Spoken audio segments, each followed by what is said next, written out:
Have ever expected. But thank you all for coming today, for showing your support towards the Asian American and Pacific Islander community, and for standing with us to stop Asian hate. And thank you to the members of the Berkeley Heights community who made today possible. Words cannot even begin to express the gratitude and appreciation for today to be able to come together like this, especially during a pandemic. So when I was offered the opportunity to speak here today, I was extremely reluctant to accept. Not only was I insanely nervous of speaking in front of so many people, but I wasn't sure if whether what I had to say would be good enough or be considered good enough to begin with. Would I just reiterate what someone was going to say, or would my words actually resonate with others? And I wasn't sure, and so I almost decided to just sit on the sidelines and cheer my friends on, but because of that, that's the reason that I'm here today. My story, my words, and my feelings matter and have significance.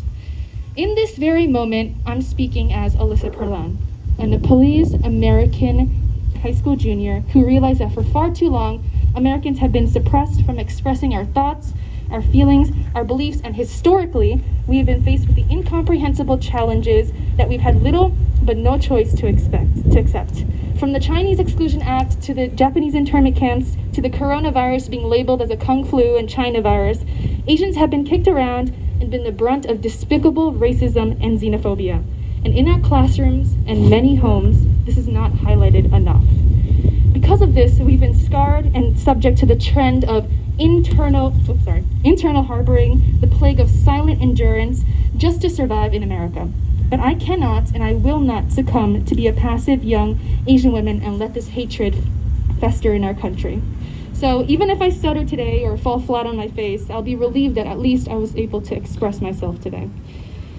On Tuesday, March 16th, members of the Understanding Asian Cultures Club at GL, that my friends and I run, discussed the shocking rise in hate crimes against Asians within the past few months. Why? How? And for what? No matter how long we talked for, none of us could understand the hatred and violence except for the disgraceful and utter racism, xenophobia, and bigotry that these criminals embodied. And less than 24 hours later in Atlanta, 8 people, 6 of whom were Asian women, were shot to death. We were speechless. How could this have escalated? How could this have even happened in the first place? And then America was given an answer. The shooter was having a bad day, and he murdered the 6 Asian women because of his apparent sex addiction. How can we find the courage, the ability, the strength to speak up when we are blamed for simply being? When we risk our lives and suffer the consequences of living in this country? When someone having a bad day can change our lives for the worse in the blink of an eye? 3 years. It's been 3 years since I moved to Berkeley Heights from New York City, and going into freshman year as the new Asian girl, I knew that making new friends in a predominantly white school wasn't going to be a walk in the park. And sure enough, my first few friends were like me. They were Asian, we were in the same honors classes, we had lunch together, and we created a bond and a friendship that to this day I cherish. But we didn't feel like we had a voice, nor did we feel accurately represented. Our freshman English class that they mentioned earlier had us read a novel on Chinese culture written by a white woman, and the constant ridiculing of names, traditions, and actions that happened in the story somehow directed itself at me and 2 other Asian girls in our class. You should have your feet bound. Do you all want to go to prom with me? You 3 are my wives. Those are factual and accurate things that were said to me and my friends by the same person. And our response? Well, we just ignored him, just as we did with all other microaggressions that we faced. In retrospect, this student deserved and deserves the full wrath of my dislike and proper regulations against him for racial harassment. But we ignored him for the sake of moving on with the class. We brushed it off, saying he was immature, just an attention seeker, dumb and ridiculous, and instead, we tried not to burden the class. We should have reported it, but we didn't. And from being called chinky-eyed since elementary school, to being told that our food stinks in middle school, and to having our beautiful languages distorted into incomprehensible sounds and random noises in high school, we have lived a life where being ridiculed is a norm, and reporting such incidents means that we take it too personally and that we're a snitch. But not anymore. I refuse to stay silent, and I will gladly give anything and everything to support and encourage those who have not been able to express themselves. It is time for us to come together, to unite, and to join hands to stop Asian hate. Understand that the first step is the hardest, but to everyone here, you're already way ahead of the game. Raising awareness, spreading information, standing together, and being unapologetically you. I have undeniably experienced racist and discriminatory aggressions during my 3 years at Governor Livingston, but within the past school year alone, there have been efforts that have been taken to change the culture that have been largely positive. As part of the Diversity Committee and the Understanding Asian Cultures Club, there have already been significant improvements in the celebration of identity and teaching on different cultures and communities. Students from a plethora of races and backgrounds come together in meetings, events, and activities to make a collective effort.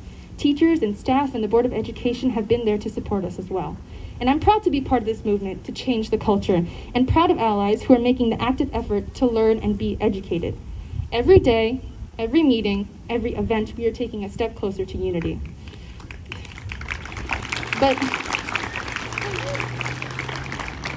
the thing is, this effort must be sustained. It cannot be treated as a trend or just blow up temporarily as a hashtag on social media, only for it to return to a topic that's never discussed again. It's been realized that preventing racism, prejudice, stereotypes requires a diverse and inclusive education from the early age. And representation of minorities in books, celebrating different heritages, they're all actions that have been taken so far in Berkeley Heights. But we need more. As at the high school level, Asian history is only briefly talked about, and we are demanding for that to change. For so long, children have grown up without proper exposure to diversity, and that must change as well. But there's also only so much that teachers and the school can accomplish. Difficult conversations must be had, topics must be discussed, and equality must be known right at home. Diversity must be acknowledged and celebrated, and the importance of having a voice in providing support to minorities and marginalized groups must be emphasized. The world that today's children and my generation's children will live in will be a result of our efforts to advocate for and influence equality. They deserve, and America deserves that. So I stand before you today with a heavy heart, but with confidence. I'm proud to see so many people here to stand with Asian Americans and Pacific Islanders to condemn violence and hatred. Never before have I felt so represented. We will not tolerate hatred, we will continue the fight to be heard, and we will achieve racial equality, and in this very moment, I believe. Thank you.